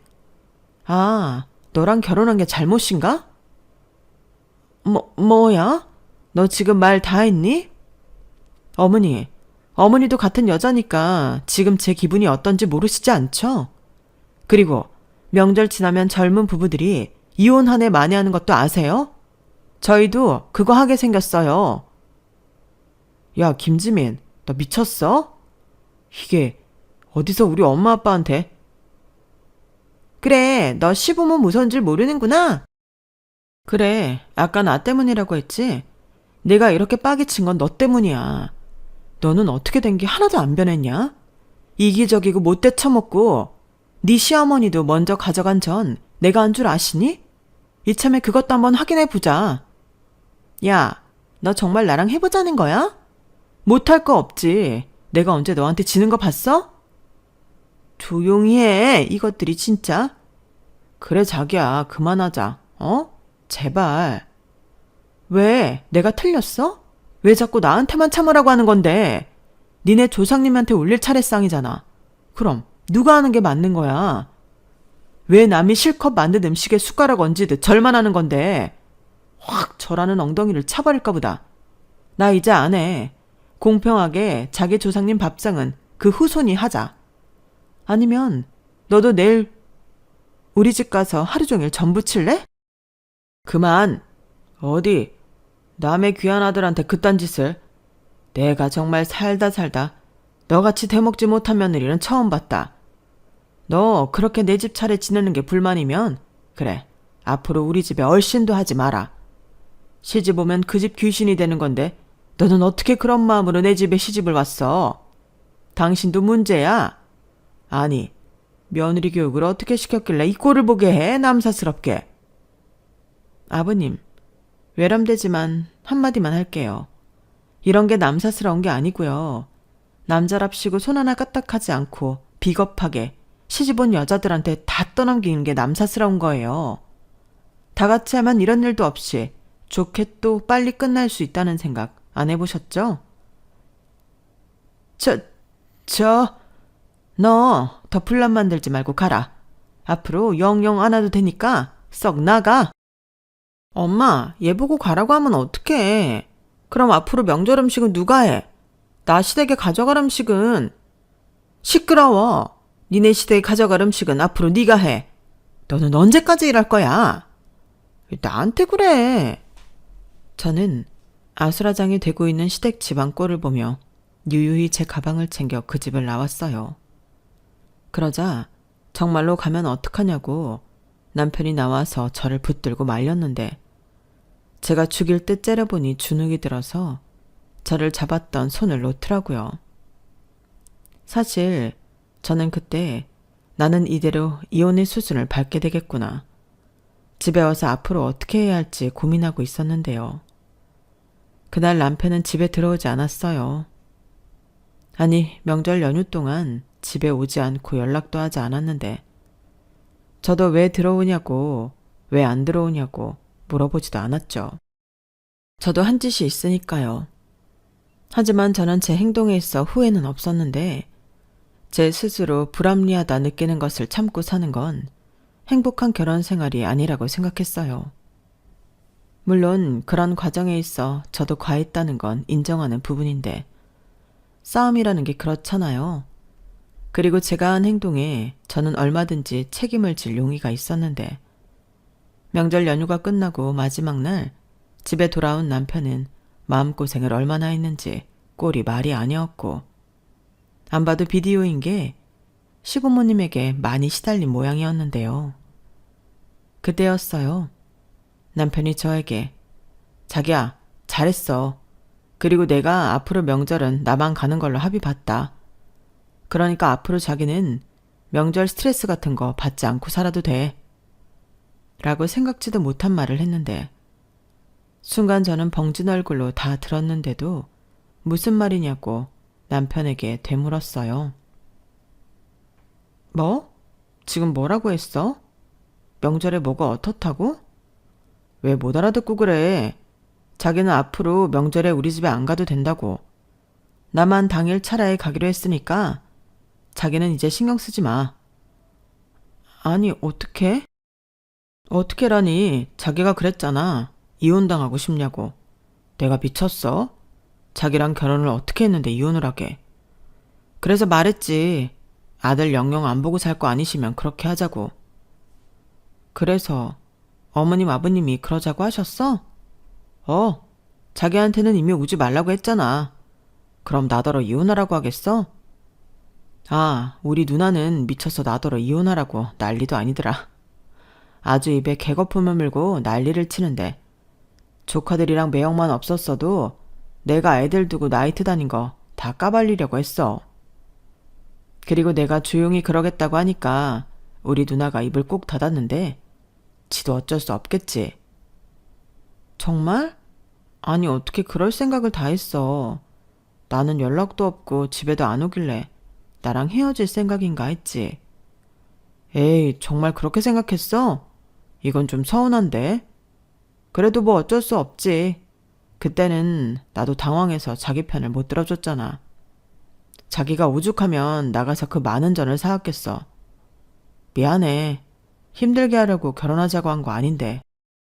아니 사과를 하면 내가 할 말이 없고. 왜 없어. 그때 보니까 우리 자기 완전 멋있던데. 옛날에 학생 회장하던 그 포스가 다시 나오는 것 같던데? 설마. 근데 자기도 나 때문에 미운 털 박혔겠다. 박히면 어때? 미우나 고우나 난 아들인데. 이제 신경 쓰지 마. 다 끝났어. 그리고 만약에 이렇게 했는데도 무슨 일이 생기면 그때는 우리 진짜 다 끊고 우리끼리만 살자. 지금 당장 내 식구랑 행복하게 사는 게 중요하지. 저는 남편의 말에 안도와 함께 눈물이 찔끔 나왔어요. 아무것도 못하는 비겁한 겁쟁이라고 욕도 많이 했는데 그게 아니더라고요. 그리고 저는 어리게만 봤던 남편을 다시 보게 되었는데요. 그 여파로 한동안은 시어머니와 신우 전화로 제 핸드폰에 불이 나긴 했지만 저는 끝까지 제 뜻을 굽히지 않았어요. 그 덕에 평생 먹을 욕을 그때 다 먹었는데 아무래도 저는 그 많은 욕을 먹어서 오래오래 살 것 같아요. 그리고 제가 결혼하고 시어머니에게 매달 드리던 용돈이 있었는데요. 시어머님이 제가 결혼을 하기 전에 그러셨거든요. 자기는 자식들에게 한평생 용돈이라는 걸 받아본 적이 없다고 하셨는데 그렇게 자식한테 용돈 받는 여편네가 부러웠다고 하셨어요. 그래서 제가 매달 50만 원씩 시아버님 몰래 시어머니한테만 용돈을 드리고 있었는데 명절 사건 때문에 실컷 욕을 먹은 뒤로는 제가 호구도 아니고 그 돈을 드리지 않았어요. 치사하다고 생각하실 수도 있는데 이치가 그렇잖아요.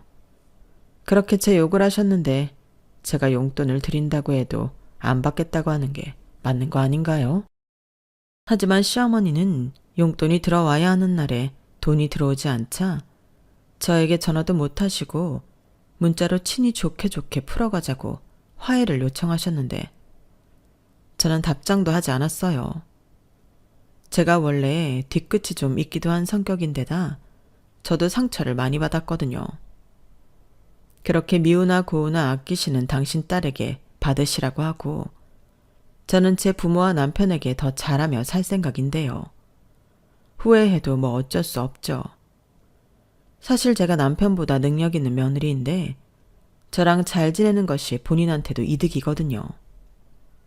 하지만 시어머니는 저한테 받을 건 다 받고 자기 자식들만 감싸고 싶어 하셨는데 저는 시어머니도 당신 선택에 책임을 지셔야 한다고 생각합니다.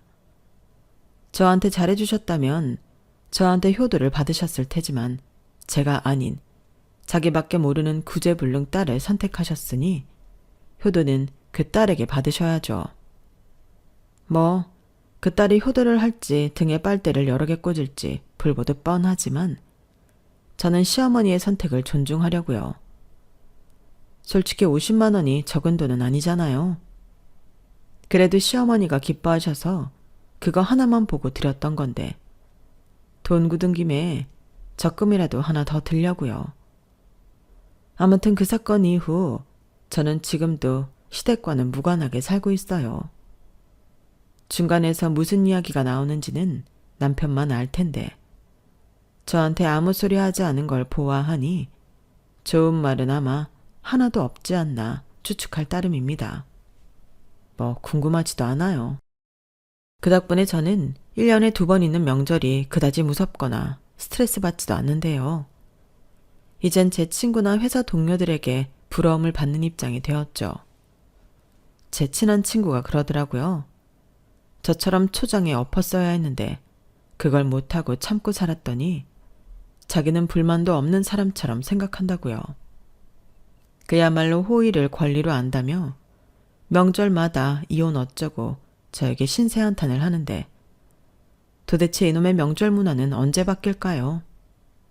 새삼 이제 이딴 거 다 필요 없다고 절의 모든 제사와 차례를 맡긴 저희 할머니의 결단력에 존경을 표합니다. 그리고 저희 친정에도 남동생이 있으니 저도 언젠가는 시누이의 입장이 될 텐데 저희 시누이 같은 사람은 되지 않을 거예요. 오히려 남동생이 올케한테 잘못하면 아주 너덜너덜하게 혼을 내줄 생각인데 그게 현명한 거더라고요. 저는 비록 시댁에서 배려와 존중을 받지는 못했지만 저희 친정에 시집올 미래의 올케한테는 그런 걸 꼭 해낼 겁니다. 저희 부모님한테도 단단히 일러뒀어요. 그리고 현재 저는 남편과 아주 잘 먹고 잘 살고 있는데 저도 그렇고 남편도 승진해서 더 여유가 생겨났어요. 덕분에 집도 매매해 작년 가을에는 이사도 했는데요. 최근 얼마 전 신우가 무슨 돈 사고를 쳤는지 남편에게 돈을 좀 빌려달라고 했나 보더라고요. 하지만 저희 집 경제 관리는 모두 제가 하고 있기 때문에 남편이 저에게 얘기해보라고 토스한 모양인데 그래서인지 신우가 새삼 친절한 말투로 저에게 연락을 해왔어요. 돈 빌려달라고요. 그것도 무려 1억이라는 큰 돈이었는데 당연히 빌려줄 리가 없죠. 일단 그런 큰 돈이 현금으로 있지도 않았고요. 오히려 어설픈 액수를 빌려달라고 하는 게 아니어서 거절하는 게 쉬웠는데 그렇게 아쉬운 소리를 하려거든 저한테 잘했어야죠.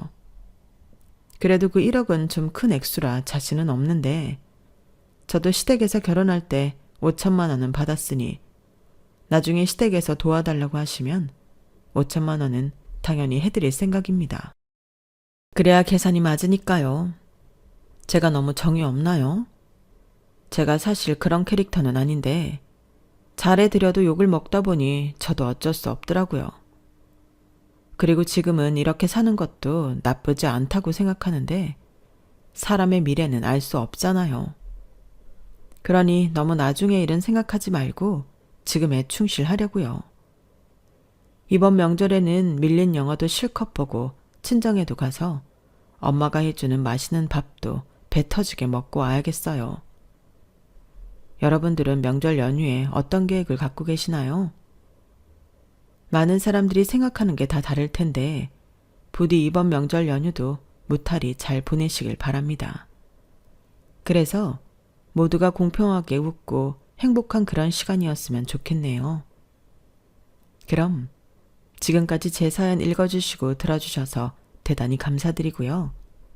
상처 주는 일도 상처받는 일도 없는 모두가 행복한 명절이 되길 바라며 복 많이 받으세요. 감사합니다. 여러분, 사연 댓글에 응원과 현명한 조언 부탁드려요.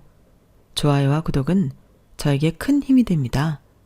오늘도 좋은 일 가득하세요.